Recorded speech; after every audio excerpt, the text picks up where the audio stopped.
ஓம் சாந்தி சாந்தி சாந்தி.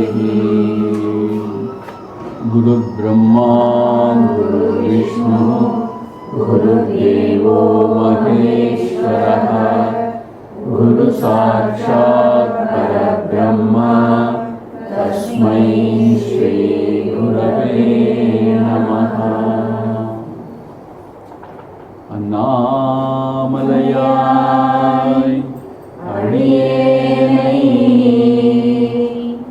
ஆண்ட அன்றே ஆவியுடல் கொண்டாய் எனக்கோ உரையுண்டோ உரையும் குணமும் நீ அல்லால் என்னே இவற்றை என்னுயிரே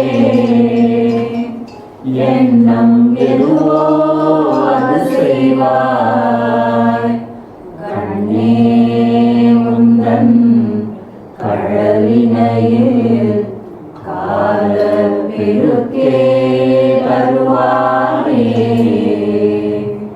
கண்ணே உந்தன் கடலினையில் கால பெருக்கே தருவானே. Shall chant from 50 Saundarya Lahari Shloka 50 or 51 len 51 adana ponum 51. शिवे शृंगाराद्रा शिवे शृंगाराद्रा तदिदरजने कुत्सनपरा तदिदरजने कुत्सनपरा सरोषा गंगायां सरोषा गंगायां गिरिशचरिते विस्मयवती गिरिशचरिते विस्मयवती हराहिभ्यो भीता हराहिभ्यो भीता सरसिरुह सौभाग्यजननी सरसिरुह सौभाग्यजननी सखीषु स्मेराते सखीषु स्मेराते मयि जननि दृष्टिः सकरुणा मयि जननि दृष्टिः सकरुणा गते कर्णाभ्यर्णम् हरे कर्णाभ्यर्णम् गरुत इव पक्ष्माणि दधति गरुदैव पक्ष्माणि ददति पुराम्भे तु चित्त पुराम्भेतु चित्त प्रशमरसविद्रावनफले रसमरसविद्रावणफले इमे नेत्रे गोत्रा इमे नेत्रे गोत्रा धरपति कुलोतं सकलिके धरपति कुलोतं सकलिके तव आकर्णाकृष्ट तव आकर्णाकृष्ट स्मर शरविलासं कलयतः स्मरशरविलासं कलयतः विभक्तत्रैर्वर्ण्यम् विभक्तत्रैवर्ण्यम् व्यतिकरितलीलाञ्जनतया व्यतिकरितलीलाञ्जनतया विभाति त्वन्नेत्र विभाति त्वन्नेत्र हृदयमिदम् ईशानदयिदे हृदयमिदमीशानदयिदे पुनस्रष्टुं देवान् पुनस्रष्टुं देवान् द्रुहिण हरिरुद्रान् उपरतान् द्रुहिण हरिरुद्रान् उपरतान् रजसत्वं बिभ्रत् रजसत्वं बिभ्रत् तम इति गुणानां त्रयमिव तम इति गुणानां त्रयमिव. இங்கே ஆதிசங்கரர் அம்பாளுடைய கண்களின் அழகை வர்ணித்து வருகிறார். அந்த போன வகுப்பு பார்த்தோம், அம்பாளுடைய கண்களில் எப்படி அந்த நவரசங்கள், ஆனால் இங்கே 8 வகையான ரசங்கள் தான் சொல்லியிருக்கார். 9 அதில் சூக்ஷ்மமாக இருக்குன்னு சொன்னார். சாந்தம். ஆக இந்த 8 வகையான ரசங்கள் எப்படி வெளிப்படுகிறது அப்படின்னு சொன்னார். இது ரொம்ப ரொம்ப சுவாரஸ்யமாக இருந்துச்சு.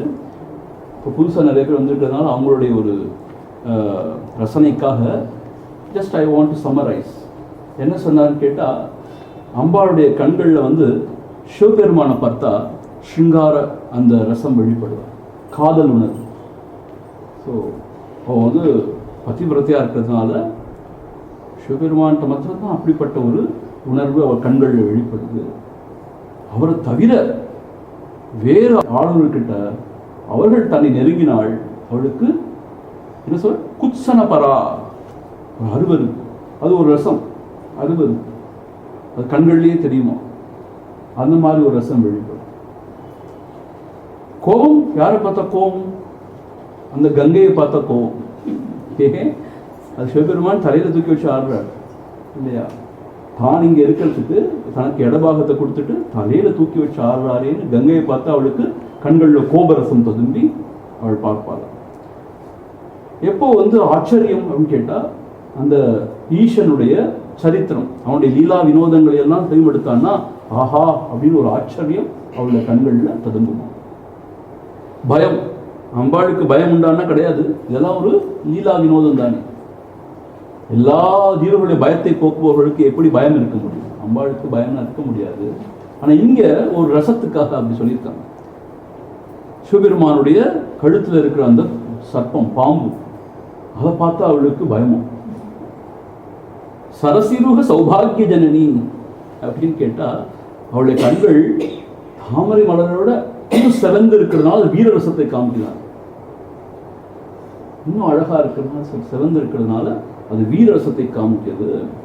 சகீஷு ஸ்மேரா, தோழிகளோடு இருக்கும்போது ஹாஸ்ய ரசம், தோழிகளோடு இருக்கும்போது ஃபன் இல்லையா, ஒரு வேடிக்கை விளையாட்டு அப்படின்னு சொல்லுவோம் இல்லையா, அந்த மாதிரி ரசம் வெளிப்படுகிறது. ஆனா அம்பிகையே, என்னிடம் மட்டும் உனக்கு என்னை போன்ற அடியார்கள் குழந்தைகளை பார்க்கும்பொழுது உன் கண்ணில் என்ன வெளிப்படுது? கருணா, கருணை ரசம் வெளிப்படுகிறது. இப்படி 8 வகையான ரசங்களை சொன்னோம். ஆக்சுவலாக இந்த கருணைங்கிறது என்னன்னு கேட்டா, நம்ம பார்த்தோம், ஐயோ மன வருத்தப்படுறாளோ இந்த குழந்தைங்கள்லாம் எவ்வளோ அதல் படுதுகளே அப்படின்னு சொல்லிட்டு மன வருத்தப்பட்டு தான் அதிலிருந்து வரதான் இந்த ரசம், கருணை ரசம். ஸோ ஆக அந்த துக்கங்கிறது அவங்க கொண்டு வந்தாச்சுன்னு சொல்றாரு பெரியவர் மகாத்மா. இந்த சிவே அப்படிங்கிற அந்த ஒரு வார்த்தை மூலமாக சாந்தரசன் சொல்லியாச்சு. ஏன்னா சிவன் சாந்த ஸ்வரூபமானவன் இல்லையா, அவன் இதயத்திலேயே எப்பயும் மூழ்கி இருக்கிறதுனால அவன் சாந்த ஸ்வரூபம். ஆனால் அவன் ரொம்ப ருத்ரன், கொல்லாதவன் சொல்றோம், இருந்தாலும் அவன் சாந்தமே ஸ்வரூபமானவங்கிறதுனால அந்த ரசத்தையும் சொல்லியாச்சு. ஆக அம்பாளுடைய கண்களில் இப்படி நவரசங்களும் ததும்பி விளையாடுகின்றனவா, அவ்வளோ அழகான கண்களாக அது இருக்கின்றது என்பதை பார்க்க ரொம்ப சுவாரஸ்யமாக இருந்துச்சு. அதே போல அம்பாளின் கண்களை பற்றி சொல்லும்போது மன்மதனுடைய பானத்திற்கு ஒத்ததாக இருந்ததுன்னு சொன்னார். அதுக்கு 3 வகையான உபமானங்களை சொன்னார். ஏன் அப்படி இருக்கு அப்படிங்கிறதுக்காக. ஞாபகம் வருதா உங்களுக்கு? எப்பயோ படிச்சது, இப்போ எப்படி ஞாபகம் இருக்கும்? போன மாதம் தான் படிச்சவங்க. அதாவது மன்மதன் வந்து தன்னுடைய காது வரை அந்த அந்த வில் நான் ஏற்றி அம்பை எடுத்து வச்சிருக்கான் இல்லையா, ஸோ அம்பாளுடைய கண்களும் காது வரை நீண்டு இருக்கும். அது ஒரு காரணமா சொல்றாங்க. 2வது காரணம் என்ன அப்படின்னு கேட்டா, அம்பாளுடைய அந்த நீண்ட கண்களில் உள்ள அந்த அந்த இமை மயிர் இருக்கு பாத்தீங்களா, அது வந்து அந்த அம்பினுடைய அந்த இறக்கைகளை போல இருக்கும். என்ன கற்பனை பாருங்க, அத அம்புன்னு சொல்லியாச்சு, பானம்னு சொல்லியாச்சு.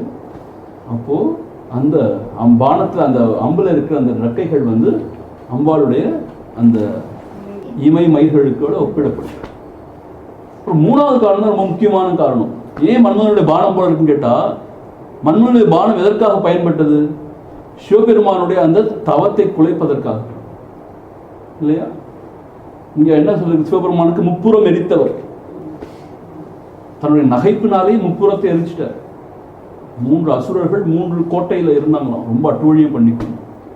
அவர் பார்த்து ஒரு சிரிப்பு சிரிச்சாராம், அதனுடைய அந்த தன்மையினாலே அந்த முப்புறமே எரிச்சிட்டாருன்னு சொல்றாங்க. அப்படிப்பட்ட சிவபெருமானுடைய இதயத்தில் உள்ள அமைதியை குலைத்து அதிலே காமரசத்தை உண்டு பண்ணதுதான் அம்பை தான் இல்லையா. அம்பாளுடைய கண்கள் அது மாதிரியும் சிவபெருமானுடைய இதயத்துல கூட அந்த மாதிரி ஒரு காதல் ரசத்தை உண்டு பண்ணக்கூடியது. அவருடைய அந்த அமைதியை கூட கலைக்க வல்லதான், அப்பேற்பட்டதாக இருக்கிறதுனால தான் அது மன்மதனுடைய அம்பாக இங்க விவரித்து கூறப்பட்டிருக்கு. அம்பாளுடைய கண்கள் அவ்வளவு அழகா இருக்கு. அது மாத்திரம் இல்லை, அவளுடைய கண்கள்ல வந்து கருவிழி உள்ள இருக்கு, அதுக்கு சுற்றி வெள்ளையா இருக்கு இல்லையா அது, அப்புறம் செவ்வரி ஓடி இருக்கு. இதை பார்த்தா 3 குணங்கள் வெளிப்படுற மாதிரியும், அதுல இருந்து இந்த 3 தேவர்கள், 3 அதாவது இந்த மும்மூர்த்திகள் அவர்கள் வந்து அதுல இருந்து தான் சிருஷ்டி பண்ணப்பட்டதாகவும் இந்த போன செய்யுள்ள சொல்லப்படுது. ஸோ 3 மூர்த்திகளாகிய பிரம்மா விஷ்ணு சிவன் கூட அம்பிகையினுடைய கருணையினால் அவளுடைய கண் அசைப்பினால் தான் அவள் தோன்றினார்கள். ஆக அவள் தான் மூல காரணம், இந்த படைப்பு காத்தல் அழித்தல் தொழிலுக்கு அவள் தான் மூல காரணம் என்பதாக இங்கே சொல்லப்பட்டிருக்கு. ரைட். இன்னைக்கும் ரொம்ப அழகான சில கருத்துக்கள்லாம் சொல்லப்பட்டிருக்கு. ஆக நீங்க பார்த்தீங்கன்னு சொன்னா அம்பாளுடைய உச்சந்தலையிலேருந்து ஆரம்பிச்சு, அவளுடைய கிரீடத்திலேருந்து ஆரம்பிச்சு, அவளுடைய நெற்றி, அந்த நெற்றியில் விழுற அந்த முன்னம் மயிரை கூட அவர் சொன்னார் அவர், அது அப்புறம் அவளுடைய புருவம், வகிடு கூட சொன்னார், சீமந்தம், அப்புறம் புருவம், இதெல்லாம் சொல்லிட்டு கண்கள் வந்த உடனே ஆதிசங்கரால் ஆச்சாரியரால் மேலே போகவே முடியல. பார்த்தீங்கன்னா ஒரு 7, 8, 9 ஸ்லோகம் கண்களை பற்றி தான். ஏன்னா அவளுடைய கண்கள் அவ்வளவு அழகானவை, காருண்யமயமானவை. 8 நகரங்களோட ஒப்பிட்டு சொன்னார். 8 நகரங்கள் அந்த பேரோட அவளோட கண்களில் அவளோட தன்மையை குறித்து சொன்னார். ரொம்ப சுவாரஸ்யமானது. அதுவும் இப்போ நவரசங்களை வேற சொல்லியிருக்கார், இப்போ மன்மத பானமா சொல்லியிருக்கார். இன்னும் என்னெல்லாம் சொல்ல போறார் பாருங்க. அம்பாளுடைய கண்கள் இங்க விவரிச்சு சொல்றார். 54 पवित्रीकर्तुं नः पशुपतिपराधीन हृदये दयामित्रैर्नेत्रैः अरुणधवलश्यामरुचिभिः नदशो नो गंगा तपनतनयेति ध्रुवममुम् त्रयाणां तीर्थानाम् उपनयसि सम्भेदमनघम् पवित्रीकर्तुं नः पशुपतिपराधीन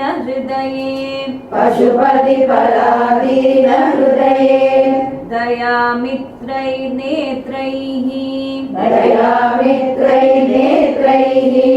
अरुणधवलश्यामरुचिभिः नदशो नो गंगा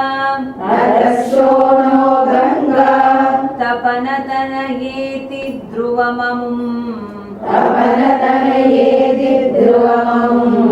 त्रयाणां तीर्थानाम् उपनयसि सम्भेदमनघम् இங்க என்ன சொல்றாருன்னா, திருப்பி அந்த 3 வர்ணங்கள் கொண்ட கண் ரேகைகள் அதைத்தான் பத்தி சொல்றாரு. ஏற்கனவே பார்த்தோம் அம்பாளுடைய கண்கள்ல 3 வர்ணங்களும் இருக்கு. அது கருவிழி, அதை சுற்றி வெள்ளை, அப்புறம் அந்த செல் நிறம் ஓடி இருக்குது, அந்த செவ்வரிகள்னு சொல்லுவாங்க, அது ஓடி இருக்கு. இப்போ அதை பற்றி தான் திருப்பி சொல்ல போறாரு. அது என்ன விஷயம் அப்படிங்கிறது இங்க சொல்றாரு. பசுபதி பராதீன ஹிருதயே, அப்படிதான் முதல்ல ஆரம்பிக்கும். அம்பாளை பார்த்து சொல்றார், பசுபதி பராதீன ஹிருதயே. பசுபதின்னு சொன்னா சிவனார், பசுன்னு சொன்னா உயிர்கள், பசுபதி பாசம்னு சொல்லுவாங்க இல்லையா, உயிர்களுக்கெல்லாம் தலைவனாக இருக்கக்கூடியவர், மும்முதற் கடவுள்னு சொல்லுவாங்க சைவ சித்தாந்தத்தில். அப்படிப்பட்ட சிவனார் பராதீன ஹிருதயே. அர்த்தம் பராதீன ஹிருதயேனா அவரிடமே வசப்பட்ட ஹிருதயத்தை கொண்டவள். அப்படி இல்லாட்டி அவரையே வசப்படுத்தும் ஹிருதயத்தை கொண்டவள் அப்படின்னு கூட பொருள் சொல்லலாம். 2 வகையாகவும் பொருள் சொல்லலாம். சிவபெருமானிடம் வசப்பட்ட ஹிருதயத்தை கொண்டவள். அர்த்தம் தன்னுடைய இதயத்தை சிவபெருமானிடமே கொடுத்துட்டான்னு அர்த்தம், தொலைச்சிட்டா அப்படிங்கிற மாதிரி. அவ்வளவு சிவபெருமானுக்கு அதீனமான உள்ளம் படைத்தவள் அப்படின்னு சொல்லலாம். அவளுடைய கண்கள் எப்படி இருக்கு? தயாமித்ரே நேத்ரே. மித்ரேன்னு சொன்னா மித்ரன் நண்பன் இல்லையா, தயாமித்ரே. தயான்னு சொன்னா இரக்கம், கருணை. சோ கருணையோடு கூடி இருக்கிறது. அதான் இங்க அழகாக இருக்கு, தயாமித்ரேன்னு சொல்லியிருக்கார். நேத்ரே, அவளுடைய கண்கள் எப்படி இருக்கு? கருணையோடு கூடி இருப்பதால் தயாமித்ரைஹி நேத்ரைஹி, உன்னுடைய கண்களால். அந்த கண்களுடைய நிறம் எப்படி இருக்குங்கிறது திருப்பி சொல்றார். அருண தவல ஷாமபருச்சிகி. அருண சொன்னா ரெட், சிவப்பு நிறம். தவல, தவலன்னு சொன்னா இங்க வெள்ளை நிறம் கொடுக்கப்பட்டிருக்கு. ஷியாம, ஷியாமன கருப்பு. ஷாம ருச்சிபிகி, அப்படிப்பட்ட அந்த கண்களால் அவ என்ன செய்யறா அதான் இங்க சொல்ல போற. இப்ப இந்த மூன்று நிறத்தை பார்த்த உடனே அவருக்கு என்ன ஞாபகம் வருதுன்னு கேட்டா, நதஷோனாஹா கங்கா தபன தய இதி. மூன்று ஆறுகள், மூன்று நதிகள் அவருக்கு ஞாபகம் வரும். அதாவது நம்ம அந்த திரிவேணி சங்கம்னு சொல்லுவோம் இல்லையா, கங்கா யமுனா சரஸ்வதி சொல்லுவோம். ஆனா சரஸ்வதியை பார்த்ததில்ல, அது ஆழமா அடியில ஓடுன்னு சொல்றாங்க இல்லையா, கண்ணுக்கு புலப்படாதுன்னு சொல்றாங்க இல்லையா. இங்க அப்படி சொல்லாம இங்கேயும் ஒரு சங்கமத்தை தான் சொல்ற. என்ன சங்கமம் கேட்டா, ஷோண நதயா, ஷோணபத்ரான்னு சொல்லிட்டு மேற்கே ஓடக்கூடிய நதி இது. அது சிவப்பு நிறமா இருக்குமா. ஆக அந்த செவ்வரிகள் இருக்கு பார்த்தீங்களா, அதை பார்க்கும்போது அது ஷோணபத்ரா அந்த நதியாகவும், கங்கா, கங்கா வெள்ளை வெளியேன்னு இருக்குமா. அது ஏன்னா இமம்னு சொல்ற அந்த பனிக்கட்டி உருகிதானே வருது. ரொம்ப பியூரா இருக்கும். நீங்க பார்த்துருக்கீங்கன்னு தெரியல, கங்கோத்திரியில போய் பார்த்தீங்கன்னா தெரியும் உங்களுக்கு. காட் போயிருக்கீங்க கங்கோத்திரி, பயங்கர பவர்ஃபுல்லா இருக்கும். ஒன்று ரொம்ப குளிர்ச்சியா இருக்கும், கை காலை வச்சா அவ்வளோதான் மரத்து போயிடும் கை கால். அங்க பொங்கி பெருகி அப்படி ஆர்ப்பரித்து வருவா. ஹரித்வாரில் வந்தோடனே எல்லாம் அப்படியே அடங்கி அப்படியே மெதுவா ஓடுவா. ஆனால் நீங்க உத்தரகாஷி அதுக்கு மேல கங்கோத்திரிலாம் பார்த்தீங்கன்னா அம்மா, அது யாராவது விழுந்தா அவ்வளோதான், குழைக்கவே முடியாது, அப்படி இருப்பா. ஆனால் அந்த பனி உருகி கங்கையா மாறி ஓடுறதுனால அவளுக்கு இங்கே சொல்ல வெள்ளை நிறத்தவள்னு சொல்லப்பட்டிருக்கு. அம்பாளுடைய கண்கள் வெள்ளை நிறம் இருக்கு இல்லையா, அதை இங்கே கங்கையோட ஒப்பிட்டு. தபன தனையேதி, தபன தனையன்னா சூரிய புத்திரின்னு அர்த்தம். இங்க யமுனையை தான் குறிக்குது, யமுனையை தான் சூரிய புத்திரின்னு குறிக்கிறாங்க. அவளை கருநிறமாக சொல்லப்பட்டிருக்கு. ஆனால் இப்போ உண்மையிலே இப்போ பார்த்தா அப்படிதான் இருக்கு. யமுனா தீரத்தை கண்ணபிரான் விளையாண்டார் இல்லையா, ஸோ அந்த ஒரு அசோசியேஷனாக இருக்கலாம். ஸோ கண்ணன் கருணீல வண்ணம் இல்லையா, அந்த மாதிரி ஒரு அசோசியேஷன்ல யமுனைக்கு அப்படி ஒரு இது கொடுத்துருக்கலாம். ஆனால் இப்போ போய் பார்த்தா உண்மையிலேயே அப்படி தான் இருக்குது. ஆஸ்திரேலியா அப்பயே பார்த்து சொல்லிட்டா, இப்போ இண்டஸ்ட்ரியல் வேஸ்ட் எல்லாம் போட்டு ரொம்பவே மோசமாக தான் இருக்கு. ஆனால் இப்போ என்ன சொல்ற, அந்த தபன தனையினா சூரிய புத்திரியாகிய இந்த யமுனை. இந்த மூன்றும் திரயானாம் தீர்த்தானாம், இந்த மூன்று தீர்த்தங்களும் சம்பேத மனகம், சம்பேதம் அதனுடைய சங்கமம். உன்னுடைய கண்களால் இதை தோற்றுவித்திருக்கிறாய். இந்த சங்கமத்தை எதற்காக தோற்றுவித்திருக்கிறாய்? எந்தெந்த நதிகள்? சோனபத்ரா, கங்கா, யமுனா. இந்த மூன்று நிறங்களை கொண்ட மூன்று நதிகளை உன்னுடைய கண்களால் நீ தோற்றுவித்திருக்கிறாய். அந்த சங்கமத்தை, இந்த மூன்றும் சேர்ற இடத்தை எதுக்காக கேட்டா, நகா பவித்ரி கர்த்தும், பவித்ரி கர்த்தும் நகான்னு போட்டிருக்கு முதல் வரியில. பவித்ரி கர்த்தும் நகா, நகான எங்களுக்காக, எங்களை புனிதப்படுத்துவதற்காக. பவித்ரி கர்த்தும், எங்களை தூய்மைப்படுத்துவதற்காக இப்படி ஒரு சங்கமத்தை நீ உபநயசி ஏற்படுத்தி இருக்கிறாய். எதற்காக ஏற்படுத்தி இருக்கிறாய்? அங்க போய் கங்கா யமுனா சரஸ்வதியில போய் அந்த திரிவேணி சங்கமத்தில் நீராடுறதை விட அம்பாளுடைய கண்களை பார்த்தாலே புனித நீராடுதல் போலதான அவளுடைய கருணைமயமான, அதான் தயாகா மித்ரைகின்னு சொல்லியிருக்காரு. கருணைமயமான அந்த கண்கள், அந்த கண்களுடைய அந்த கருணை நம்ம மேல பட்டுச்சுன்னா அந்த மூன்று அந்த நதிகள் சேர்ந்த சங்கமத்துல நீராடியதோட பயன் நமக்கு உண்டாகும். அவளுடைய கருணை இல்லைன்னா எவ்வளவு சங்கமத்தில் நீராடினாலும் ஒரு பிரயோஜனம் இல்லை. அதனாலதான் இங்க என்ன சொல்லப்பட்டிருக்க, அந்த சங்கமத்தை நீ ஏன் உண்டாக்கி இருக்கிறாய் என்று கேட்டால், எங்களை காப்பாற்றும் வண்ணம், புனிதப்படுத்தும் வண்ணம், எங்களுடைய பாவங்களை எல்லாம் போக்கும் வண்ணம் இதை நீ ஏற்படுத்தி இருக்கிறாய். நம்ம எவ்வளவோ ஜென்மங்கள் செஞ்ச பாவம் எல்லாம் புசுங்கள்னு சொன்னா என்ன செய்றோம்? அந்த திரிவேணி சங்கமத்தை போய் நீராட சொல்றோம் இல்லையா? கங்கை யமுனை சரஸ்வதி. இப்பயாவது எல்லா வசதியும் இருக்கு, உடனே போயிடலாம். முந்தியெல்லாம் வயசானவங்கள போக முடியாது, நடந்தே போகணுமா இருக்கும் முந்தியெல்லாம். அப்புறம் தான் ரயில் வண்டி எல்லாம் விட்டாங்க இல்லையா? அப்பெல்லாம் காசி யாத்திரையெல்லாம் போனா அவ்வளவுதான், வீட்டில் சொல்லிட்டு போயிடுவாங்க, நான் வந்தா வருவேன் வராட்டி இல்லை. சில சமயம் மூத்த பையனை கூப்பிட்டு போயிடுவாங்க கூடயே, இறந்து போயிட்டா அங்கேயே அவன் காலையில் வந்துருக்கோம். அவ்வளோ கஷ்டமா இருந்துச்சு. ஸோ அப்படி போக முடியாதவங்களுக்கு கூட அம்பாளுடைய கண்களை பார்த்தா போதும். அந்த 3 வண்ணங்களை பார்த்தோம்னா அந்த 3 நதிகளும் அதோட சங்கமமா அது இருக்கு. அதுல நீராடினா நம்மளுடைய பாவம் எல்லாம் போயிடும். அம்பாளுடைய கருணையினால நம்மளோட பாவம் எல்லாம் பசுங்கி போயிடும். ஆனா அம்பாளுடைய கருணை இல்லைன்னா எவ்வளவு தீர்த்தங்கள்ல போய் நீராடினாலும் ஒரு பிரயோஜனம் கிடையாது. ஆகவே அந்த அம்பாளுடைய கண்களோட 3 வர்ணத்தை பார்த்தவள். முதல் என்ன சொன்னார்? 3 மூர்த்திகளையும் அவ தான் சிருஷ்டி பண்ணியிருக்காங்க ஞாபகம் வந்துச்சு. 3 குணங்கள் இல்லையா நம்ம பார்த்தோம். பிரம்மா ரஜோகுணம், அதுலேயே தோன்றியவன் பார்த்தோம். அதே மாதிரி விஷ்ணு சாத்வீக சத்துவகுணம், ருத்ரன் தமோகுணம், அப்படி பார்த்தோம். அப்படி 3 குணங்களில் தோன்றிய 3 மூர்த்திகளை பார்த்தோம். இங்க 3 நதிகள், இந்த 3 நிறங்களுடைய 3 நதிகளுடைய சங்கமமா அவனுடைய கண்கள் இருக்கு. எதற்காக அவர் படைத்திருக்கிறார் அந்த கண்கள்? நீ அதுவும் தயாமித்ரை, அந்த கருணையோடு சேர்ந்த விழிகளை எதற்கு படைத்திருக்கிறான்னு கேட்டா, எங்களை எல்லாம் புனிதப்படுத்துவதற்காக. இதுல என்ன விஷயம் நம்ம பார்க்கணும்னு கேட்டா, ஆதிசங்கரர் பரம ஞானி, அவருக்கு பாவங்கள்லாம் கிடையவே கிடையாது இல்லையா? அவர் அந்த சிவனாருடைய அம்சம், அவரே தண்ணியை சேர்த்துக்கிறார். அங்க பாரு, அதுதான் அவருடைய அந்த பணிவு, அந்த அந்த தன்னடக்கத்தை காமிக்குது, ஹியூமிலிட்டி. அது மாத்திரம் நாம அப்படி வேண்டிக்கணுங்கிறதுக்காக தண்ணியை சேர்த்துக்கிறார். அது எங்களை எல்லாம் காப்பாற்றுவாயாக, புனிதப்படுத்துவாயாக அப்படின்னு ஆச்சாரியார் சொல்றார். அம்பாளுடைய அந்த கண்களுடைய அந்த திருஷ்டி நம்ம மேல பட்டுதுன்னா புனிதம் அடைஞ்சிடுவோம். ஒரு முகத்துக்கே ஒரு அழகு சேர்ப்பது, ஒரு என்ன சொல்றது, ஒரு வடிவை கொடுப்பது கண்கள் தான்.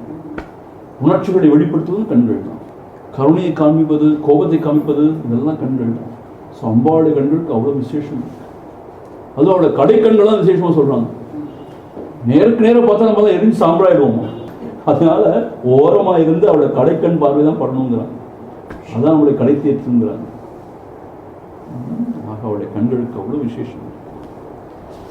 ஆக 54வது அந்த செய்யுள பாராயணம் பண்ணா சர்வ பாப நிவருத்தி. ஏன்னா பாபங்களை போகக்கூடியதாக இருக்குன்னு சொன்னார் இல்லையா? சர்வ பாப நிவருத்தி. இன்னும் போட்டு உபஸ்த ரோக நிவாரணம்னு போட்டு அப்படின்னு சொல்ல 55. நிமேஷோன்மேஷாभ्याम् प्रलयमुदयं याति जगति तवेत्याहुः सन्तो धरणिधर राजन्यतनये वदुन्मेषाजातं जगदितमशेषं प्रलयतः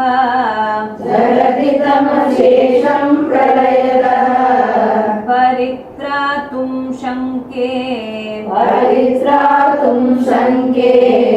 परिहृतनिमेषास्तव दृशः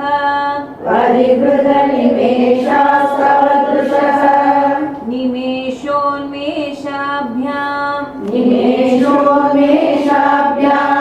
प्रलयमुदयं याति जगति तवेत्याहुः सन्तो धरणिधर राजन्यतनये वदुन्मेषाजातं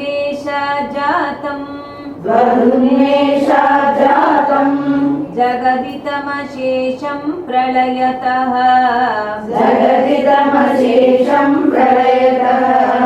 परित्रातुं शङ्के परित्रातुं शङ्के परिहृतनिमेषास्तव दृशः परिहृतनिमेषास्तादृशः.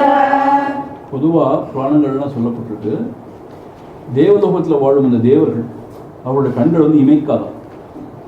நம்மளும் கண்ணை இமைக்கிறோம் இல்லையா, ஆனால் அவரோட கண்களை இமைக்க மாட்டாங்களாம், அப்படியே திறந்தே இருக்குமா. ஸோ அந்த தேவாதி தேவர்களுக்கெல்லாம் அதிபதியாகிய அந்த தாயாகிய அந்த அம்பாள் அவளும் கண்களை இமைப்பதே இல்லையா. ஆனால் ஏன் அப்படி இமைக்காமல் இருக்காங்கிறதுக்கு ஒரு விசேஷ காரணத்தை இங்கே சொல்றார் ஆதிசங்கர். அவருடைய கற்பனையில் அப்படி தோன்றி இருக்கிறது. ஆக அம்பாள் ஏன் கண்ணை மூடாம கண்ணை இமைக்காம இருக்கா அப்படிங்கிறதுக்கு நிமிஷாம்பா அப்படின்னு சொல்ல பேர் இருக்கு. பெங்களூர்ல போனீங்கன்னா ஒரு கோயில் ரொம்ப அழகான அம்பாள் சன்னிதானம் இருக்கு. அது என்னன்னா நிமிஷாம்பானா கண்களை இமைக்காம. நிமிஷம்னு என்ன அர்த்தம் கேட்டா, கண்ணை இமைக்கிற நேரம் தான் நிமிஷம் சொல்லுவோம். நிமிஷம்னு நிமிஷம் கிடையாது, ஒரு வினாடி. ஆனால் நிமிஷம்னு சொல்றது 60 செகண்ட்ஸ் சொல்றோம் இல்லையா. ஆக கண்ணை இமைக்காம இருக்கிறதுக்கு காரணம் என்ன அப்படிங்கிறதுக்கு இங்கே அழகா சொல்லப்பட்டிருக்கு. என்ன சொல்லப்பட்டிருக்கு? நிமிஷ உண்மேஷாபியாம்னா கண்கள் மூடுவதாலும் திறப்பதாலும். நிமிஷம்னா மூடுவது, உண்மேஷாபியாம்னா திறப்பது. மூடுவதாலும் பிரளயம் உதயம் யாதி ஜகதி. பிரளயம் உதயம் யாதி ஜகதி. ஜகதினா இந்த உலகமானது மூடுவதால பிரளயம் அழிந்துபட்டு போகிறது. பிரளய காலம் சொல்லுவோம் இல்லையா, திறக்கிறதுனால இந்த உலகம் படைக்கப்பட்டு உண்டாகிறது. அம்பாளுடைய கண்கள் மூடினா உலகமே அழிஞ்சிடும். கண்களை திறந்தானா உலகம் உற்பத்தியாகிவிடும். தவை இத்தியாகு சந்தகா, உன்னுடைய கண்கள் நீ மூடுவதாலும் திறக்கிறதா இப்படி நடக்கிறது என்று இத்தி ஆகு சந்தகா என்று சொல்கிறார்கள் அந்த முனிவர்கள், சாதுக்கள், சந்துக்கள் என்று சொல்கிறார்கள். தரணிதர ராஜன்ய தனையே, இங்கே அம்பாள் அப்படி சொல்றார்.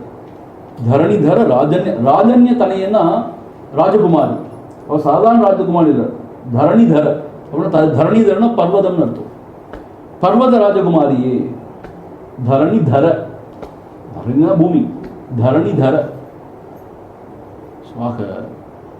அப்படி இருக்கின்ற அந்த பர்வதத்தின் ராஜகுமாரியே, பர்வத ராஜகுமாரியே, உன்னுடைய கண்களை நீ மூடினால் இந்த உலகம் அழிந்துபட்டு போகிறது. திறந்தால் என்ன ஆயிடுது? உலகமே உண்டாகிறது, தோன்றுகிறது என்று பெரிய மகான்கள்லாம் சொல்றாங்க. நீங்க இந்த அருணாச்சல புராணத்தை படிச்சீங்கன்னா அது இந்த கதை வருது. ஒரு முறை சிவபெருமானும் பார்வதியும் அந்த கைலாயத்தில் இருக்கும் பொழுது அம்பாள் விளையாட்டா என்ன செஞ்சாலும் பகவானுடைய கண்களை பொத்திட்டாலும் பின்னாடி வந்து சிவனாருடைய கண்கள் வந்து பொத்திட்டாராம். சிவனார் கோபம் வந்துச்சு. ஏன் கோபம் வந்தது? விளையாட்டா அன்பின் மிகுதியாக தான் அது கண்ணை மூடுறா, கண்ணை பத்துறா இல்லையா. இருந்தாலும் சிவபெருமான் என்ன சொல்றான்னு கேட்டால் அருணாச்சலம் வருது. ஒரு க்ஷணம் கூட ஈஸ்வரனுடைய கண்களை பத்துனா இந்த உலகமே வந்து இருள் சூழ்ந்து அழிந்துபட்டு போகும். இந்த ஜீவர்கள், இந்த உயிர்களை எல்லாம் இவ்வளவு படாத பாடுபடுத்திட்டே உன்னுடைய விளையாட்டு செயல்னால, ஆகவே இது பெரிய பாவமாக்கும், இதுக்கு பிராயச்சித்தம் உனக்கு செய்யவே வேணும், நீ இந்த உலகத்தில் போய் பிறக்கணும் அப்படின்னு சபிச்சிடுற. அப்புறம் அவருக்கு முதல்ல காஷிக்கு வரா, அதெல்லாம் வருது அந்த அருணாச்சல புராணத்தில். அந்த அன்னபூர்ணியா காட்சி கொடுக்குறா. அதுக்கப்புறம் கீழே இறங்கி வரா, காஞ்சிக்கு வரா. காஞ்சியில் வந்து காமாட்சியாக இருந்து சிவபெருமானை வழிபடுறா.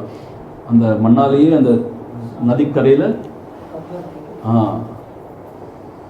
அதுக்கு வெள்ளம் வந்து அடிச்சு போகும்போது அணைச்சிக்கிறா இறுக்கி. ஸோ அவளுடைய வளையலும் அவளுடைய முளைத்தடமும் இன்னும் இருக்கும். ஏகாம்பரேஸ்வரருடைய அந்த லிங்கத்தில் பார்த்தா இன்னும் இருக்குங்கிறாங்க. அப்படி ஒரு கதை சொல்கிறாங்க.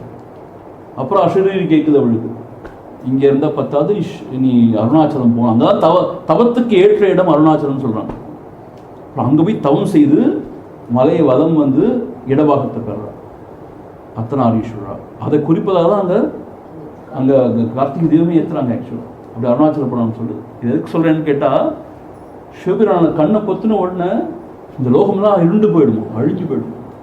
அது பெரிய ஒரு விளையாட்டாக செஞ்சாலும் அது தகாத செயல் மாதிரி. ஆனால் சிவனார் கோச்சுக்கிறார். இங்கே அம்பாளுக்கும் அதே மாதிரி சொல்லியிருக்கு. கண்களை மூடினாலும் இந்த உலகமே அழிஞ்சு போயிடும். கலந்தா இந்த உலகம் உற்பத்தியாகும். ஆக துவத் உன்மேஷான் ஜாதம் ஜெகதிதம் அசேஷம் பிரளயதா பரித்ராத்தும். ஆக நீ கண்களை திறந்ததனால உண்டான இந்த உலகம் அழிந்து போயிடக்கூடாதே, பரித்ராத்தும் அதை காப்பதற்காக தவ திருஷா பரிஹிருத நிமேஷாக நீ உன்னுடைய கண்களை மூடாமல் அப்படியே திறந்து வைத்திருக்கின்றாய். சங்கே என்றே நான் ஊகிக்கின்றேன்.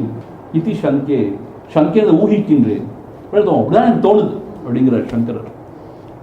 அம்பாள் கண்ணை வைக்காமல் இருக்கிறதுக்கு, நீ கண்ணை வைக்கிற நேரத்தில் இந்த உலகம் அழிஞ்சு போயிடுமே அப்படிங்கிற கருணையினால்தான் நீ கண்ணை அமைக்காமல் இருக்க.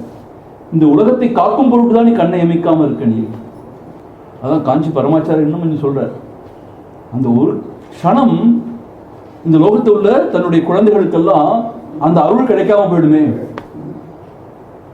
அந்த குழந்தைகள்லாம் ரொம்ப தவிச்சு போயிடுவாங்களே அப்படிங்கிற கருணையின் மிகுதியால தான் அவர் கண்களை போடுறது இல்லையா. மீனாட்சின்னு சொல்றோம் இல்லையா, மதுரை மீனாட்சி. மீனை போன்ற கண்களையுடையவன் ஒரு ஒரு ஒரு பொருள். இன்னொரு பொருள்னு கேட்டா அந்த மீன் கண் இமைக்காம இருக்குமா, மீன் தூங்கவே தூங்காது. அதுபோல கண் கொட்டாமல் தன்னுடைய குழந்தைகளை அருள் செய்பவள், காப்பாற்றுபவள் அப்படின்னு அதுக்கு பொருள் சொல்லப்பட்டிருக்கு. அம்பாள் கண்ணை வைக்காம இருக்க காரணம் என்னன்னு கேட்டா, உலகம் அழிஞ்சு போயிடக்கூடாதே, தன்னால உண்டாக்கப்பட்ட இந்த உலகம் அழிஞ்சு போயிடக்கூடாதே, அதை காக்க வேண்டும் என்கின்ற ஒரு கருணையினால்தான் நீ கண் கொட்டாம இருக்க, கண்ணை இமைக்காம இருக்க என்று நான் ஊகிக்கின்றேன். சங்கேன்னா ஊகிக்கின்றேன், அப்படிதான் நான் நினைக்கிறேன் அப்படிங்க சங்கரர் சொல்றார். இது சொன்ன பிறகு காஞ்சி மகா பெரியவா தன்னுடைய வியாக்கியானத்தில் சொல்றார். என்ன சொல்றா, நானும் சமயம் யோசிச்சு பார்த்தது உண்டு. என்ன அப்படின்னு கேட்டால், லலிதா சகஸ்ரநாமம் ஆகட்டும், இந்த சௌந்தரிய லஹரி ஆகட்டும், எல்லா வகையான இறை அதாவது தேவியுடைய மூர்த்தங்களை பற்றிலாம் வெவ்வேறு விரிவாக சொல்லப்பட்டிருக்கு. ஆனால் மீனாட்சியை பற்றி சொல்லவே இல்லையே. ஒரு வருத்தம், ஒரு குறை இருந்துகிட்டே இருக்கு. பர்சனலி நான் மதுரையிலேருந்து வர்றதுனால மீனாட்சி மேலே ஒரு தனி ஒரு இஷ்டம். அப்படி இருக்கும் பொழுது மீனாட்சியை பற்றி சொல்லவே இல்லையே எங்கேயுமே. அவள் என்ன அவள் சோட போனவளா, அவள் எல்லாம் குறைச்சாவ அப்படின்னு மனசு ஒரு குறை இருக்கும். ஆச்சா அப்படியே சொல்கிறார். அப்படி எனக்கு அவர் சொல்கிறார், எனக்கு மனசு ஒரு குறை இருந்தது. ஆனால் அவர் என்ன சொல்கிறான்னு கேட்டால், நம்ம ரொம்ப ரொம்ப கவனமாக லலிதா சகஸ்ரநாமம் படித்தா அதில் குறிப்பு இருக்குங்கிறார். என்ன சொல்கிறான்னு கேட்டால், நான் அந்த குறிப்பை எடுத்து வச்சுருக்கேன்னா, வக்ரலக்ஷ்மி பரிவாக சலன் மீனாபலோச்சனா. அது என்ன சொல்கிறான்னு கேட்டால், வக்ரலக்ஷ்மி, வக்ரலக்ஷ்மி சொன்னால் கண்கள், அதாவது வக்ரம்னா முகம், லக்ஷ்மின்னா பிரபை, அழகு. பிரவாகமாக பெருக்கெடுத்து ஓடுதான், பிரவாகமாக பெருக்கெடுத்திருக்கான் அந்த அழகு. அழகு வெள்ளமானது முகத்தில் பிரவாகமாக பெருக்கெடுத்திருக்கான். அங்கே சலன் மீனாபலோச்சனா, அங்கே நீந்துகின்ற மீனை போல கண்களை உடையவளா. ஒரு மீன்னா எங்க, ஒரு தடாகத்தில் அது நீந்தும் இல்லையா. இங்கே எந்த தடாகத்தில் இந்த மீன் நீந்துது? அம்பாளுடைய கண்களாகிய மீன் எந்த தடாகத்தில் நீந்ததுன்னு கேட்டால், அம்பாளுடைய முகத்திலிருந்து பெருகுகின்ற அழகு வெள்ளத்தில் சலன். சலன் சொன்னா நீந்துகின்ற மீனாபலோச்சனா. ஆக அது ஒரு குறிப்பால் சொல்லப்பட்டிருக்கு சகஸ்ரநாமத்தில். அந்த குறை தீர்ந்தது. ஆனால் இதில் சொல்லப்படலையே சௌந்தர்யம் கேட்டால், ரொம்ப வெளிப்படையாக சொல்லாட்டியும் சூசகமாக இங்கே சொல்லப்பட்டிருக்குன்னு சொல்கிறேன். அதுதான் 56வது செய்யுள். அதில் அம்பாளுடைய கண்களை பற்றி தான் வர்ணனை. அதில் மீனாபலோச்சனா, அதாவது என்ன, அவளோட மீனாட்சியை பற்றி தான் அங்கே சொல்லப்பட்டிருக்கு அப்படின்னு அங்கே சொல்கிறாரு. நம்ம அக்ஷரமணமாலை படிக்கும்போது அதில் முருகநாத சுவாமி ஒரு கருத்து சொல்லியிருந்தார். என்ன சொல்கிறாருன்னு கேட்டால், 3 வகையான தீட்சை இருக்கும். ஒன்று என்னென்னா ஸ்பரிசம், தொட்டு தீட்சை. ரெண்டாவது நயன தீட்சை, கண்களால். மூன்றாவது பாவனார்த்தம், எண்ணங்களாலேயே தீட்சை கொடுக்க முடியுமா. மகான்கள் நினைச்சா போதுமா, தன்னுடைய பக்தனை, தன்னுடைய தொண்டனை நினைச்சா போதுமா, சிஷ்யன் நினைச்சா அப்படியே ஒரு தீட்சை கொடுக்கணும். எப்படி அப்படின்னு கேட்டால் 3 வகையான உதாரணங்கள் சொல்லியிருக்காரு. இப்போ நமக்கு எல்லாருக்கும் தெரியும், ஒரு கோழி குஞ்சு பறிக்கணும்னு சொன்னால் அது போய் அடைகாக்கணும், அது மேலே உட்காந்து அடைகாத்து அது குஞ்சு பறிக்கும். ஆனால் மீனை பொறுத்த மட்டும் அந்த முருகநாத சுவாமி என்ன சொல்றாருன்னா, அது கண்ணாலேயே பார்த்து அந்த குஞ்சு பறிச்சிருமா. அது போய் தொட வேண்டாமா, ஸ்பர்ஷம் தேவையில்லை, பார்த்தாலே போதுமா. ஆனால் ஆமை வந்து தள்ளி, அது வந்து கரையில் இருக்குமா அந்த குஞ்சு இது முட்டைகள்லாம், இது தண்ணீருக்குள்ளே இருக்குமா, அது தன்னுடைய எண்ணங்களால் நினைந்தே அதை குஞ்சு பொறிக்க வச்சுக்கணும். எப்படி யோசிச்சு பாருங்க, இதெல்லாம் எவ்வளோ நுணுக்கமாக கவனிச்சிருக்காங்க பாரு. ஸோ இங்கே அம்பாள், மீனாட்சி சொல்லப்படுற அம்பாள் தன்னுடைய கருணையான கண்களாலேயே நம்மளை பக்குவப்படுத்தி நமக்கு அருள் செய்து விடுவாள். அப்படிப்பட்டவள் மீனாட்சி. அது மட்டுமல்ல, நம்ம ராஜராஜேஸ்வரனை கொண்டாடுறோம் இல்லையா, ராஜராஜேஸ்வரி அந்த குயின், அது யாருக்கு பொருந்துங்க, மீனாட்சிக்கு தான் பொருந்தும். ஏன்னு கேட்டால் அவள் தான் வந்து இந்த என்ன சொல்லுவாங்க, எல்லா தேசத்தின் மேலேயும் அதுக்கு என்ன சொல்லுவாங்க, திக்விஜயம் செய்து எல்லா அரசர்களையும் வென்று இந்த பூர்ணமான இந்த உலகத்தை ஆண்டான்னு சொல்றாங்க. அவள் பிறக்கும் போதே அவளுக்கு 3 முளைகள். அவள் வந்து அக்னி குண்டத்திலேருந்து ஆவிர்வாகமானா. ஆனால் என்னென்ன 3 முளைகளோட பிறந்தவொன்னே எல்லாருக்கும் ஒரே கவலையாக போச்சு, அம்மா அப்பா இது என்ன இப்படி ஒரு குழந்தை பிறந்துடுச்சு.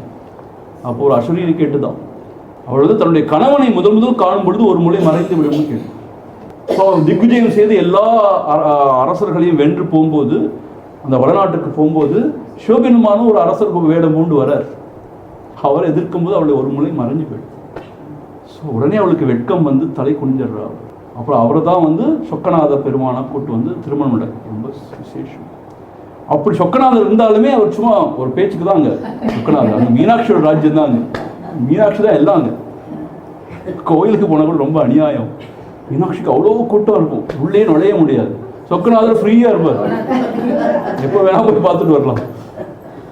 அவங்க சொக்கநாதர். ஆனால் சிதம்பரத்தில் அவர் தான்.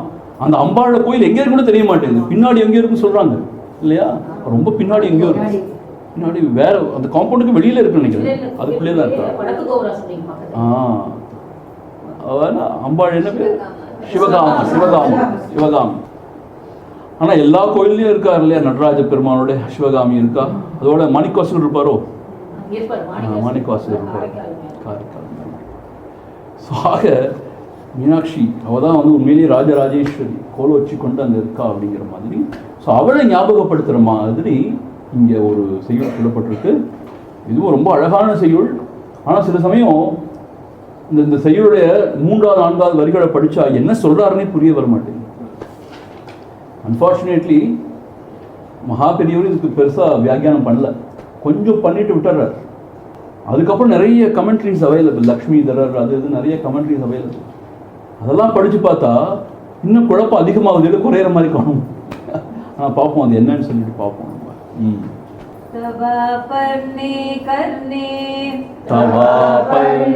कर्णे जपनयन पैशून्यचकिता निलीयन्ते तोये नियतमनिमेषाशपरिकाः इयं च श्रीर्बद्धच्छद पुटकवाटं कुवलयं जहाति प्रत्यूषे निशिच विगडय्य प्रविशति तवा पर्णे कर्णे जपनयन पैशून्यचकिता निलीयन्ते तोये नियतमनिमेषाशपरिकाः इयं च श्रीर्बद्ध शतपुटकवाटं कुवलयं जहाति प्रत्यूषे निशिच विकटय्य प्रविशति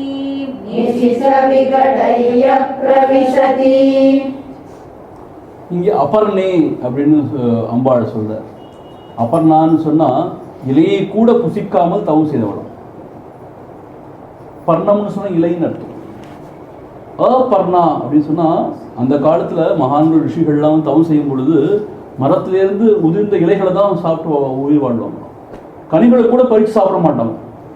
அது அந்த மரத்துக்கு நாம செய்யற ஒரு தீங்கு நினைச்சு தன்னால உதிர்கின்ற பழங்களையோ இல்ல இன்னும் தீவிரமா தவம் பண்றவங்க இலைகளே பொறுக்கி சாப்பிடுவாங்க.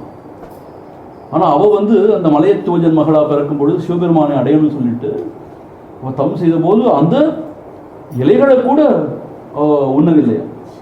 அப்படி ஒரு பயங்கர கடுமையான தபஸ் செய்தாராம். அவ பேர் அபர்ணான்னு பேர். இலைகளை கூட உண்ணாதவள் அபர்ணா.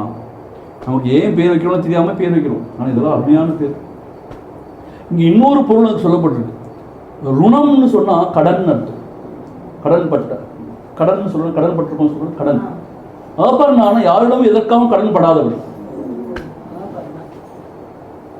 ஏன் அப்படி பேர் வந்துச்சுன்னு கேட்டா பக்தர்கள் நன்றாக அவளை வழிபட்ட பிறகு அவர்கள் கேட்பதற்கு முன்னாடியே அருள் செஞ்சிருவாளாம். யாரும் கடப்பட்டவள் ஆக மாட்டாளாம் அப்படின்னு சொல்றாருங்க தன்னுடைய அந்த கமெண்ட்ரியில. லட்சுமிதர் அப்படிதான் சொல்ற. யாருக்குமே அவன் கடன் படல. ஏன்னா கேட்கறது முன்னாடியே கொடுத்துறாள். ஆகவே அப்படிப்பட்ட அபர்ணே தவ கர்ணே ஜப நயன அப்படின்னு கேட்டா தவ கர்ணே உன்னுடைய காதுகள்ல ஜப நயன கண்களானது அங்க போய் குசு குசுன்னு பேசுற மாதிரி இருக்கு. ஜபன்னு சொன்னா இங்க ஜபம் கிடையாது, குசு குசுன்னு எதை பேசுற மாதிரி இருக்கும். அதாவது என்ன சொல்றாருன்னா இது காஞ்சி பெரியவர் கொஞ்சம் இது கொடுத்துருக்காரு வியாக்கியானம். அம்பாள் அவளுடைய கண்கள் மீனை போல இருக்கு, மீனை ஒத்ததா இருக்கு. அது மாத்திரம் இல்லை, அங்கேயும் இங்கேயும் அவள் பார்த்து பார்த்து குழந்தைகள்லாம் எங்கே சிரமப்படுறாங்கன்னு பார்த்து அவள் பரிபாலனம் ரட்சிக்கிறாளாம். அதனால் கண்கள் அங்கேயும் இங்கேயும் பார்க்கும்போது அப்படி பார்க்கும்போது இந்த கண்கள் இந்த காதுகள் வரைக்கும் நீண்டு இருக்கிறதுனால அந்த விழி அங்கே போகிற மாதிரி இருக்குது. அப்படி போகிற மாதிரி இருக்கும் பொழுது ஜப நயனன்னு சொன்னால் உங்களுடைய அந்த கண்கள் போய் தவ கர்ணே உங்களுடைய காதுகளில் போய் ஜப ஏதோ குசு குசுத்து பேசுகிற மாதிரி இருக்கும், குசு குசு குசுன்னு பேசுகிற மாதிரி இருக்கும். அதை கண்ட உடனே சக்கிதாகா ஷபரிகாகா, சக்கிதாகனா நடுங்குகின்ற, ஷபரிகாகனா மீன்கள்,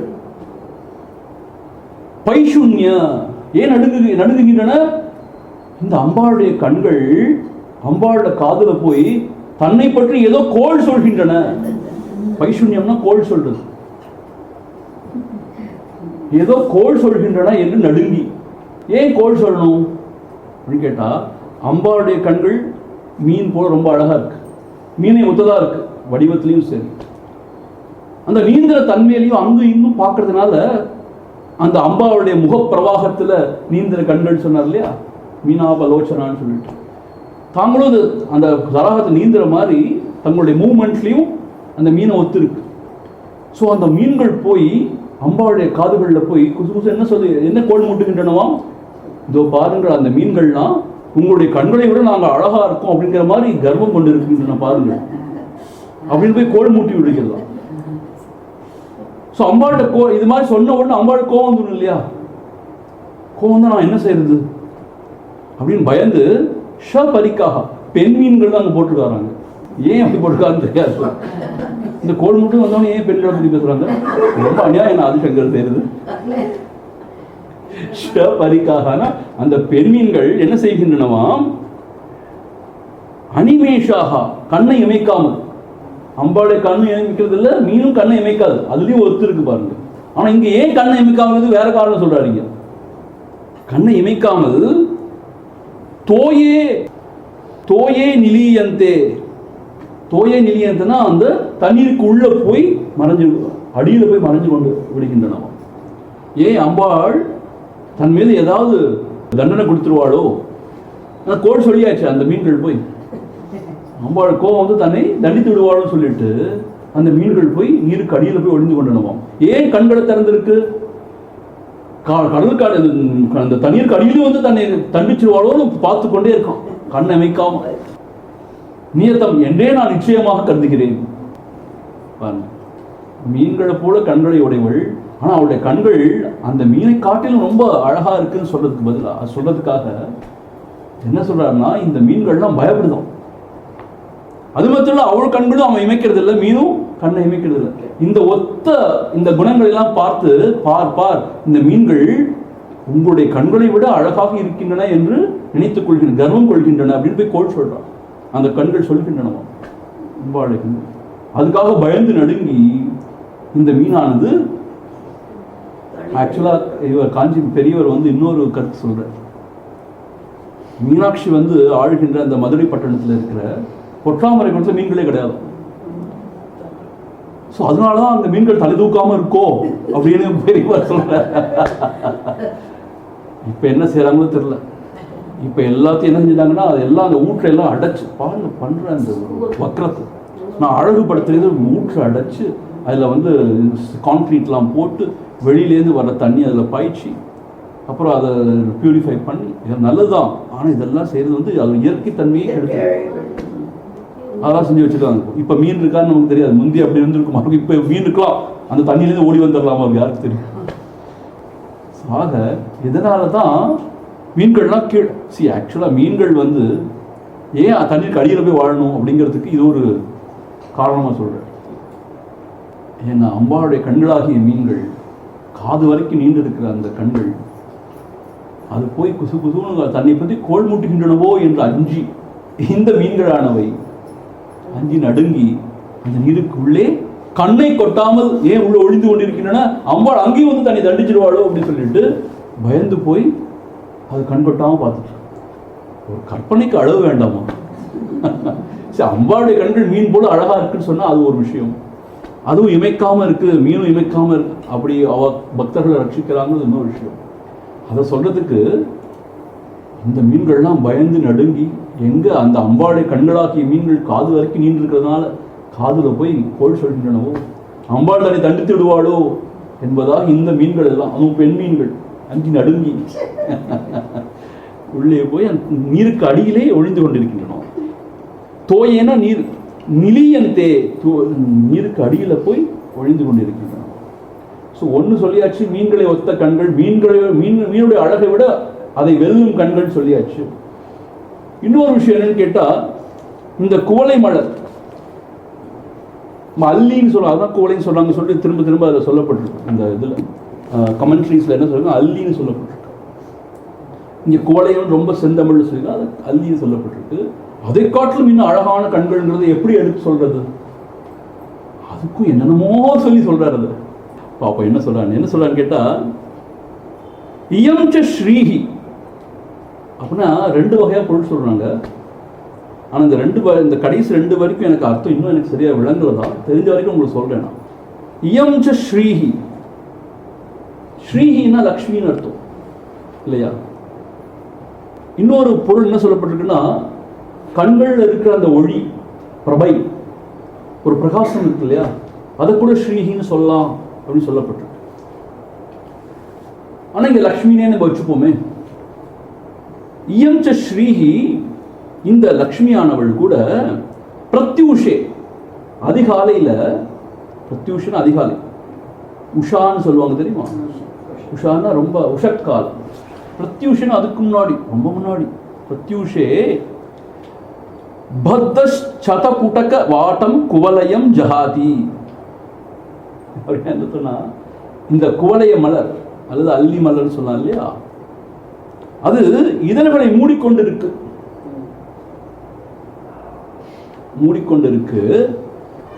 எப்படி நம்ம ஒரு கதவு சாத்தி இருக்கிற மாதிரி, அதுதான் இங்க சொன்னாங்க. பத்தனா அடைத்து கொண்டிருக்கு.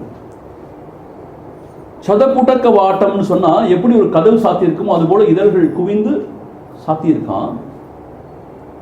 அப்போ ஜஹாதி, அதை விட்டு நீங்கி விடுகிறாளாம். எப்போ? பிரத்யூஷே, அதிகாலையில். அப்புறம் நிஷீஷ, இரவான பிறகு விகடஸ்ய பிரவிஷதி, மெல்ல திறந்து கொண்டு உள்ளே நுழைந்து விடுகிறாளாம். என்னடாப்பா அர்த்தம்னு கேட்டா, இந்த குவளைய மலரானது காலையில மலராது, அது இரவுல தான் மலரும். அது ஏன் அப்படின்னு கேட்டா, அம்பாளுக்கு பயந்துதான் அப்படி செய்தான். என்னன்னு கேட்டா, இந்த மீன்கள் மாதிரி அந்த கண்கள் வந்து தங்களை பரிகசிக்கின்றனவோ அப்படின்னு அம்பாள்கிட்ட கோல் முட்டிடும் சொல்லி இந்த கோடை மலர்கள்லாம் காலையில மலர மாட்டேங்குதான். ரொம்ப ரகசியமா யாரும் அறியாதவனும் இரவுல தான் மலர்கிறதாம். ஸோ லக்ஷ்மி கூட என்ன செய்யறாலாம், அங்க போய் வீட்டு இருக்காலாம். லக்ஷ்மினா தாமரையில தான் வீட்டு இருக்கிறத சொல்றோம் இல்லையா, இங்க அல்லி தாமரையில ஒரே ஜாதி தானே. அவ கூட என்ன செய்யறா, இரவு ரகசியமா பூந்து போய் அங்க வீட்டு இருக்காளாம்.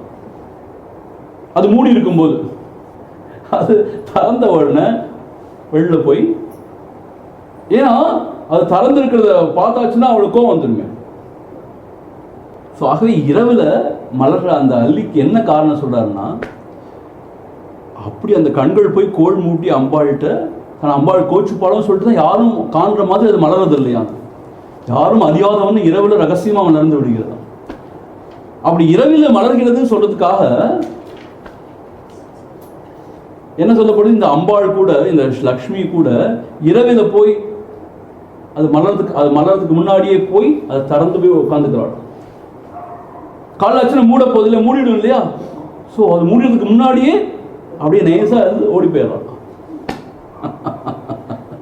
இப்படி ஒரு உருவகம், இப்படி ஒரு உபமானம் சொல்லப்பட்டு ரொம்ப ரசிக்கிறதா இல்லை ஆச்சரியப்படுறதான்னு தெரியல.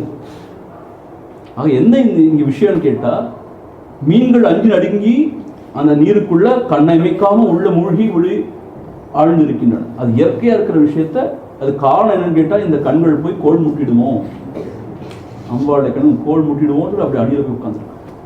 அதே மாதிரி இந்த குவளைய மலர் இரவுல ஏன் பூக்குது, இரவுல பூக்குறதுதான் அதோட இயல்பு. காலையில அது கூம்பி இருக்க முடியும். ஏன்னா எல்லாரும் அறியிற வண்ணம் மலர்ந்திருந்தோம்னா அதை அந்த கண்கள் பார்த்து, ஓஹோ என்னை பரிகாசம் பண்றியா, அம்பாளுடைய கண்களோட நீ அழகு நினைச்சிட்டு இருக்கியா, அப்படி போய் கோல் மூட்டிடுமோ அப்படின்னு பயந்து அது காலையில் அது விரியறதே இல்லையா. யாரும் அறியாத வண்ணம் இரவு போய் விரிந்து விடுகிறது. ஸோ அம்பாள் கூட லக்ஷ்மி எங்க அந்த மலர்ல தான் வீட்டு இருக்கணும். அவ கூட என்ன செய்யறான்னு கேட்டா, நடுநிசி அது திறந்திருக்கும் போது அதை போய் அழகாக உட்காந்துக்கா. காலையில் கூப்பிடும் இல்லையா, அதனால பிரத்யூஷி அதிகாலையிலே அதை விட்டு நீங்கி ஓடி விடுகிறார். இப்படி ஒரு இமேஜரி, இப்படி அவளோட அம்பாளுடைய கண்களை பத்தி இங்கே விவரிச்சு சொல்றார். ஸோ ஆக அம்பாளுடைய கண்கள் கருணையோடு கூடியவை. அதில் உள்ள அந்த 3 நிறங்களை பார்த்தோன்னு சொன்னால், அந்த 3 நதிகளுடைய ஒரு சங்கமம் மாதிரி தோணுது. எதுக்கு அப்படி படைச்சிருக்கான்னு கேட்டால், அதில் போய் நம்ம நீராடி அந்த அதில் நம்ம நினைந்து, அவருடைய அருள் கடாட்சத்தை நினைந்து நம்முடைய பாவங்களை எல்லாம் போக்கிக் கொள்ள வேண்டும் என்பதற்காகத்தான் அப்படி அவருடைய கண்கள் 3 வர்ணங்களோடு இருக்கு, 3 நதிகளை ஒத்து இருக்கிற மாதிரி இருக்கு. அது மட்டுமல்ல, அவ ஏன் கண்ணை மூடாம இருக்கா, கண்ணை மூடுற அந்த ஒரு வினாடி நிமிஷ நேரத்துல இந்த உலகம் அழிந்து விடுமே என்கின்ற ஒரு கருணையினால் தான் அவ கண்ணை மூடாம கண் கொட்டாம அப்படியே தங்க. அவளுடைய கண்கள் மீனை ஒத்து ரொம்ப அழகா இருக்குங்கிறத எப்படி சொல்றார். உண்மையான இந்த மீன்கள் அவளுடைய கண்கள் போய் காதுல குசு குசுன்னு பார்க்கறத பார்த்து தன்னை பற்றி தான் கோல் மூட்டுகிறார்களோ என்று அஞ்சி அது தண்ணீருக்கு அடியில் போய் ஒழிந்து கொண்டனவா. குவளைய மலர் கூட தன்னை பற்றி கோல் மூட்டி விடுவார்களோ என்று அஞ்சி தான் காலையில் அது மலர்வது இல்லையாம், இரவு தான் போயது, இரவு தான் யாரும் அறியாதவண்ணம் மலர்கிறது. அதனால் லக்ஷ்மி கூட என்ன செய்யறா, இரவுல போய் அங்கே வாசம் செய்து விட்டு, ஏன் காலையில் அடிச்சு அது இப்படி அப்படி கூம்பிச்சுன்னா அவ்வளோ அதில் இருக்க முடியாது, அதனால வேகமாக வந்துடுறாளாம். ஜஹாத்தினா அதை விட்டு நீங்கி விடுகிறாள். ரொம்ப யோசிச்சு பார்த்தேன், எதுக்கு லக்ஷ்மி போய் அங்கே திறந்து போய் உள்ளே உட்காடுறா, காலையில் வெளில வரா, இது என்னடான்னு எனக்கு விளங்கவே இல்லை. சில கமெண்ட்ல பார்த்து சொன்னா, ஓஹோ கோழைய மலர் இரவுல தான் அது பூக்கும், காலையில் அது கூம்பி விடும் சொல்லி அந்த விஷயத்த அம்பாளுடைய கண்கள் கொத்தா அதையும் ஜெயிக்கிற வண்ணம் கண்கள் இருக்குங்கிறத விளக்குவதற்காக இப்படி ஒரு உருவகப்படுத்து. ஸோ ஆதிசங்கரோடைய விவேக் சோழன் கேட்டிங்கன்னா அது வேற லெவல் எங்கேயோ போகுது. விவேக் சூடாம இங்கே அம்பாளை பற்றி அவர் சொல்லும்போது அது வேற லெவல், அவருடைய கவித்துவம், அவருடைய கற்பனை அழகு இல்லாமல் எங்கேயோ. ஸோ அவர் என்ன மாதிரி மனிதன், என்ன மாதிரி ஒரு பிறப்பு நம்ம புரிஞ்சுக்கவே முடியல. அதனால அவதாரம்னு சொல்லுவோம், சாட்சாத் அந்த ஈஸ்வரனுடைய அவதாரம் சொல்லுவோம். ஏன்னா அவ்வளோ பக்தி பிரவாகம், அதே சமயம் ஞான வீச்சு, கவித்துவம், அது மாத்திரம் இல்லை, அவர் செயல் செய்கிற அந்த சாமர்த்தியம். இந்த இந்து சனாதன தர்மத்தை வந்து மறுமலர்ச்சி செய்தது அவர் தான். அவ்வளோ பேரோட இது பண்ணி வாதத்தில் வந்து ஜெயித்து சனாதன தர்மத்தை அவர் நிலைநாட்டு. அப்படி பார்த்தா ரொம்ப பிரமிக்கக்கூடிய ஒரு மகானாக, ஒரு பெரிய ஆச்சாரியராக ஆதிசங்கரர் திகழ்கிறார். So we are so fortunate that we are able to read and understand Viveka Chudamani also and Saundarya Lahari also. So we are all very blessed actually. We will stop here. இன்னும் கண்களை பற்றி தான் பேச போகிறோம். அடுத்த மூணு செய்யுளுமே கண்களை பற்றி தான் பேச போகிறோம். அப்புறம் அவருடைய சொல்லோசை, அவர் பேசுகிற பேச்சோட இனிமை எப்படி இருக்குது, ஒவ்வொன்றா சொல்லிட்டு வர. ஸோ அந்த கேஷாதி பாதம்னு சொல்லுவாங்க, திருவடிகள் வரைக்கும் அவற்றையும் சொல்லுவாங்க.